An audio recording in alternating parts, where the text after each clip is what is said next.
Okay बच्चों, इस question को देखने से पहले आई होप आपने वो जो इंट्रोडक्शन टू स्ट्रिंग हैंडलिंग वाली वीडियो जो है इस प्लेलिस्ट के अंदर वो आपने देख ली हुई है। बिकॉज मैं उस उन्हीं कॉन्सेप्ट्स को लेके आगे चलूँगा, तो कुछ चीज़ें जो हैं वो ज़रा आपको मतलब मैं कोई ज़्यादा डिटेल में डिस्क्राइब नहीं करूँगा, बिकॉज वो पहले ही मैं उनको एक्सप्लेन कर चुका हुआ हूँ इंट्रोडक्शन टू स्ट्रिंग हैंडलिंग वाली वीडियो के अंदर। अच्छा देखिए, यहाँ पे उसने लिखा हुआ है कि एक प्रोग्राम है जो कि उसके अंदर it needs to make sure that the characters that are being input for a product code. तो यूजर बेसिकली एक प्रोडक्ट कोड इनपुट कर रहा है, राइट, जो मल्टीपल कैरेक्टर्स का बना हुआ है, must meet these rules. Okay, तो अब जब हमारा प्रोडक्ट कोड इन रूल्स के मुताबिक होगा, राइट, तो हम ये चेक करना चाह रहे हैं कि हमारा प्रोडक्ट कोड इन रूल्स को फॉलो कर रहा है कि नहीं फॉलो कर रहा है, जो ये आगे रूल्स दिए हुए हैं, राइट। अगर इन रूल्स को फॉलो फॉलो कर रहा होगा तो हमारा प्रोडक्ट कोड क्या होगा, वैलिड होगा। और अगर नहीं तो और अगर नहीं फॉलो कर रहा होगा तो इनवैलिड होगा। तो हम बेसिकली यहाँ पे क्या इंप्लीमेंट करना चाह रहे हैं, हम वैलिडेशन इंप्लीमेंट करना चाह रहे हैं।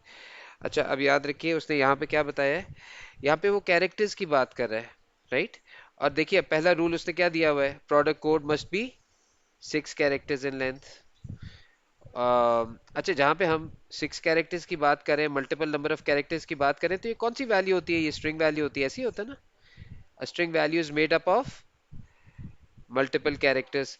याद रखिए, ये मैं जस्ट एज एन असाइड आपको बता दूं कि अगर हमारे पास एक स्टोरेज एक्स है और उसके अंदर एक सिंगल कैरेक्टर स्टोर्ड है, तो हम उसको ऐसे लिखेंगे, एक सिंगल कोड डालेंगे।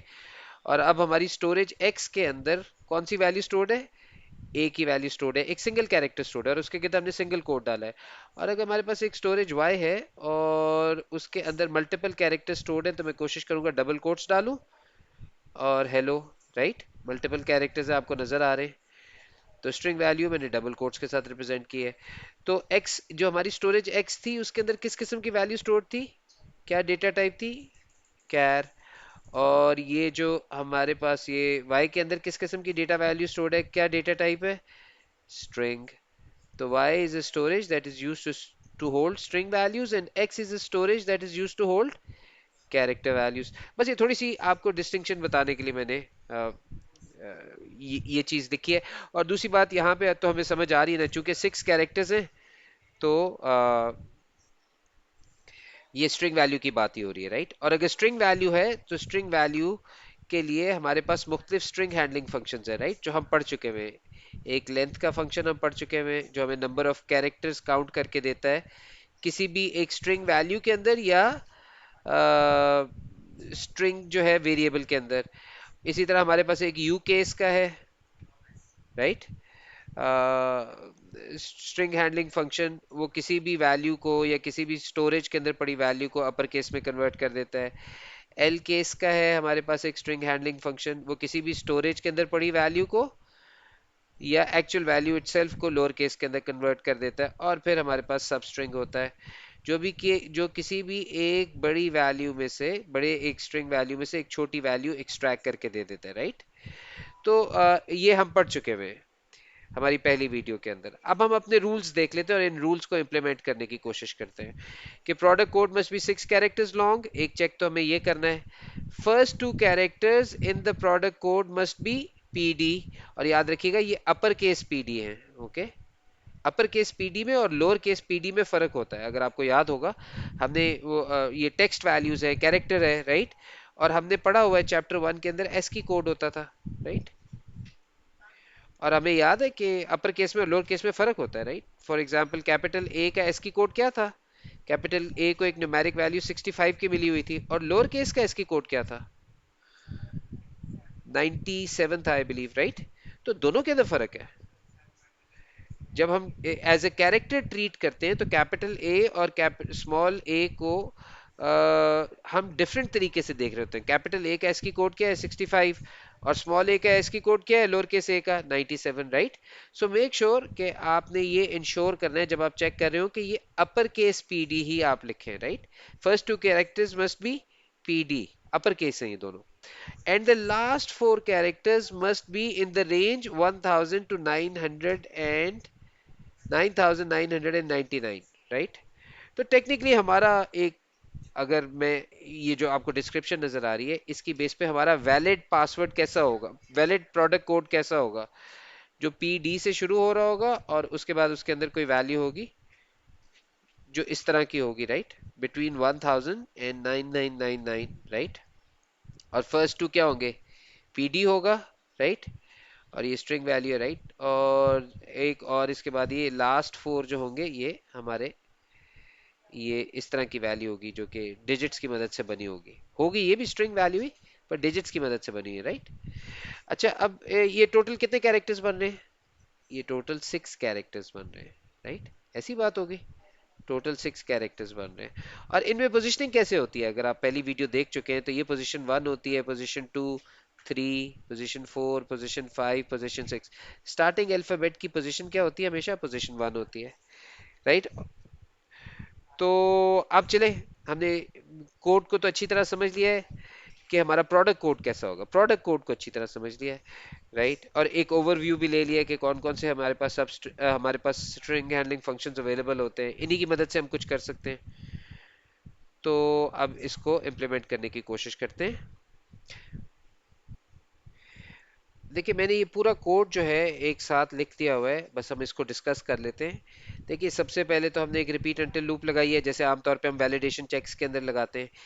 और उसमें लूप के अंदर सबसे पहला काम क्या किया है, यूजर से कहा है कि प्रोडक्ट कोड को इनपुट करे, राइट। अब यूजर एक वैल्यू इनपुट करता है और हम वो वैल्यू किधर किस स्टोरेज में सेव करवा लेते हैं, प्रोडक्ट कोड के नाम से हमने स्टोरेज बनाई हुई है, उसके अंदर जाके वो यूजर की वैल्यू हम सेव कर लेते हैं। अब हमने देखना है क्या ये वैल्यू जो है ये 6 कैरेक्टर्स लॉन्ग है, राइट। और 6 कैरेक्टर्स लॉन्ग करने के लिए किसी भी स्ट्रिंग वैल्यू के नंबर ऑफ कैरेक्टर्स काउंट करने के लिए हमारे पास कौन सा स्ट्रिंग हैंडलिंग फंक्शन होता है, लेंथ का। ये किसी भी स्ट्रिंग वैल्यू, राइट, किसी भी स्ट्रिंग वैल्यू को ये प्रोसेस कर सकता है और बता सकता है। फॉर एग्जांपल लेंथ को हम इस तरह यूज कर सकते हैं कि अगर यहाँ पे लेंथ के अंदर ये हमने हेलो सेव, ये हेलो पे, ये एक स्ट्रिंग वैल्यू है ना, हेलो, डायरेक्टली हमने स्ट्रिंग वैल्यू लिख दी है। तो लेंथ क्या करेगा, ये एक फंक्शन है, ये इसके अंदर जितने भी कैरेक्टर्स हैं उनको काउंट कर लेगा, 1 2 3 4 5। और ये क्या वैल्यू रिटर्न करेगा, ये हमें 5 की वैल्यू रिटर्न करेगा, जो कि लेट्स से हमने स्टोरेज जी के अंदर सेव करवा लिया है। क्या ये लेंथ का फंक्शन ऐसे भी चल सकता है कि हमारे पास यहाँ पे हम अपनी स्टोरेज लोकेशन दे दें, राइट, अपने वेरिएबल का नाम दे दें, और इस वेरिएबल के अंदर एक वैल्यू पड़ी हुई है जो कि स्ट्रिंग वैल्यू है। क्या हमारा लेंथ का जो फंक्शन है, जो स्ट्रिंग हैंडलिंग फंक्शन है, जो स्ट्रिंग वैल्यूज पे अप्लाई होता है, क्या वो इस स्टोरेज में पड़ी स्ट्रिंग वैल्यू के नंबर ऑफ कैरेक्टर्स भी काउंट कर सकता है, बिल्कुल काउंट कर सकता है। वो काउंट करेगा उनको कि कितने कैरेक्टर्स हैं, और फिर वो जितने भी नंबर ऑफ कैरेक्टर्स होंगे वो वैल्यू किधर स्टोर कर देगा, जी के अंदर। अच्छा, तो इसका मतलब ये है कि यहाँ पे जो हमने लेंथ का ये एक स्ट्रिंग हैंडलिंग फंक्शन लिखा है, ये हमारी स्टोरेज प्रोडक्ट कोड के अंदर जो भी वैल्यू स्टोर्ड होगी, राइट, स्ट्रिंग वैल्यू स्टोर्ड होगी, उसके नंबर ऑफ कैरेक्टर्स काउंट करेगा, 5 है, 10 है, 12 जितने भी हैं, और वो आके किधर स्टोर कर देगा, हमारी इस स्टोरेज में। मतलब ये बेसिकली वैल्यू रिटर्न कर रहा होगा, ये तो एक फंक्शन है ना, वो वैल्यू जो रिटर्न कर रहा होगा वो हम किधर स्टोर करवा रहे हैं, नम कैर्स में स्टोर करवा रहे हैं। तो अगर मैं आपको यहाँ पे डिक्लेरेशन करके बताऊं, फॉर एग्जांपल, तो नम कैर्स किस किस्म की स्टोरेज है, उसके अंदर किस किस्म की वैल्यू आके स्टोर हो रही है, नंबर ऑफ कैरेक्टर्स स्टोर हो रहे हैं, राइट। लेंथ का फंक्शन हमें काउंट करके बताता है कितने कैरेक्टर्स थे, राइट। तो ये एक इंटीजर वैल्यू होनी चाहिए, कौन सी वैल्यू होनी चाहिए, इंटीजर वैल्यू होनी चाहिए, राइट। तो नम कैर्स में आके एक इंटीजर वैल्यू स्टोर होगी जो मैं बता रही होगी कि ये जो प्रोडक्ट कोड वाली स्टोरेज थी, इसके अंदर जो स्ट्रिंग वैल्यू पड़ी है उसके अंदर कितने कैरेक्टर्स थे। ओके, तो ये हमने नम कैर्स के अंदर एक वैल्यू स्टोर करवा ली। और आपको अब ये समझ होनी चाहिए हम क्या बेसिकली क्या चेक करना चाह रहे हैं, इवेंचुअली हम ये चेक करना चाह रहे हैं कि नम कैर्स के अंदर पड़ी हुई वैल्यू क्या 6 है, क्योंकि 6 ही कैरेक्टर्स हो सकते थे ना। तो क्या ये जो लेंथ वाला फंक्शन था, इसने हमें 6 की वैल्यू रिटर्न की थी जो हमने इधर नम कैर्स के अंदर स्टोर कर ली थी, राइट। तो हम यहाँ पे चेक कर रहे हैं अनटिल वाली कंडीशन के अंदर, राइट। इवेंचुअली हमने यही चेक करना है। अच्छा, दूसरी बात, अब हमने ये सब स्ट्रिंग लगाया है, सब स्ट्रिंग का फंक्शन हमें किस किस्म की वैल्यू रिटर्न करता है, ये हमें स्ट्रिंग वैल्यू रिटर्न करता है। एक बड़ी स्ट्रिंग वैल्यू में से एक छोटी स्ट्रिंग वैल्यू एक्सट्रैक्ट करके देता है। और आप देखिए मैंने केयरफुली ये कैसे लगाया है, मैंने पहले 2 कैरेक्टर्स उठाने थे, राइट, और अब आप देखिए ना, ये अगर हमारा प्रोडक्ट कोड ऐसा होगा कुछ, PD 1451, राइट। तो इसमें से पहले दो कैरेक्टर्स मैंने अगर उठाने हैं, राइट, तो मैं किधर से शुरू करूंगा? मैं पोजीशन 1 से शुरू करूंगा, याद रखिएगा। ये जो स्टार्टिंग कैरेक्टर होता है यही हमारी पोजीशन 1 होती है। तो मैंने क्या कहा है कि सबस्ट्रिंग का जो फंक्शन है वो किस पे अप्लाई हो रहा है? इस स्टोरेज पे अप्लाई हो रहा है, प्रोडक्ट कोड पे। तो बेसिकली इस स्टोरेज पे अप्लाई होने का क्या मतलब है? इस स्टोरेज के अंदर जो स्ट्रिंग वैल्यू पड़ी हुई है उसके ऊपर अप्लाई हो रहा है। तो उस स्ट्रिंग वैल्यू में से हम एक छोटी वैल्यू सब स्ट्रिंग एक्सट्रैक्ट करने की कोशिश कर रहे हैं। तो यहाँ पे जो वैल्यू स्टोर्ड है उसकी पोजीशन नंबर 1 पे जाएंगे, मतलब इधर जाएंगे, और उस वैल्यू में से हमने कितने कैरेक्टर्स उठाने? फर्स्ट टू कैरेक्टर्स उठाने, राइट। ये स्टार्टिंग पोजीशन होती है और ये नंबर ऑफ कैरेक्टर्स जो आपने उठाने होते हैं स्टार्टिंग फ्रॉम पोजीशन 1। तो पहली पोजीशन से हमने दो कैरेक्टर्स उठाने, तो पहली पोजीशन से हमने दो कैरेक्टर्स उठाने, राइट। ये मैंने वैसे ही एक एग्जांपल वैल्यू दी हुई है ताकि आप समझ सके, राइट। एक तो यहाँ पे, अब यहाँ पे क्या स्टोर हो जाएगा बच्चों? सब स्ट्रिंग पहले दो कैरेक्टर्स उठा के वो जो भी वैल्यू होगी, पहले दो कैरेक्टर्स जो भी होंगे वो किधर आके स्टोर कर देगा? इस स्टोरेज फर्स्ट टू कैर्स के अंदर, राइट। तो इसके अंदर दो कैरेक्टर आके स्टोर हुए होंगे, तो इसकी डेटा टाइप क्या होनी चाहिए बच्चों? फर्स्ट टू कैर्स जो हमारा वेरिएबल है, जो हमारी स्टोरेज है, इसके अंदर किस किस्म की वैल्यू आके स्टोर हो रही है? स्ट्रिंग वैल्यू, मल्टीपल कैरेक्टर्स, दो कैरेक्टर्स आके स्टोर होंगे, ये जो पहले दो हमने एक्सट्रैक्ट किए होंगे, राइट, जो भी होंगे ये पहले दो कैरेक्टर्स उठा के वो किधर आके स्टोर हो रहेंगे? फर्स्ट टू कैरेक्टर्स के अंदर। और इवेंचुअली हम क्या चेक करना चाह रहे हैं बच्चों? कि क्या फर्स्ट टू कैरेक्टर्स के अंदर पड़ी हुई वैल्यू PD के बराबर है? यही है ना। और याद रखिएगा यहाँ पे आप प्लीज इसको ना, आपने ये PD नहीं लिखना, मैं आपको पहले ही एक्सप्लेन कर चुका हूँ। लोअर केस और अपर अपर केस में फर्क है, इनकी एस की वैल्यूज फर्क होती हैं, राइट। और याद रखिए ये जो कंपैरिजन हो रहा है एक स्ट्रिंग वैल्यू का दूसरी स्ट्रिंग वैल्यू के साथ हो रहा है। एक वैल्यू तो सब स्ट्रिंग ने इसमें स्टोर कर दी हुई है ना, ये सब स्ट्रिंग के फंक्शन ने पहले दो कैरेक्टर्स उठा के किसमें स्टोर कर दिए हमें? फर्स्ट टू कैर्स के अंदर। तो दो एक स्ट्रिंग वैल्यू इसके अंदर पड़ी हुई है और हम उसको किससे कंपेयर करना चाह रहे हैं? एग्जैक्टली exactly इस स्ट्रिंग वैल्यू के साथ कंपेयर करना चाह रहे हैं जो कि अपर केस है, राइट। तो कहीं ना कहीं ये जो बैकग्राउंड में सीपीयू कैसे कर रहा होगा, ये बेसिकली एस की वैल्यूज को कंपेयर कर रहा होगा। बिकॉज इवेंचुअली ये जो पी है या ये जो डी है, इन सब का एक न्यूमेरिक कोड होता है ना, एस की न्यूमेरिक कोड होता है, राइट। तो उसकी मदद से ये सेव किए जाते हैं ना कंप्यूटर के अंदर।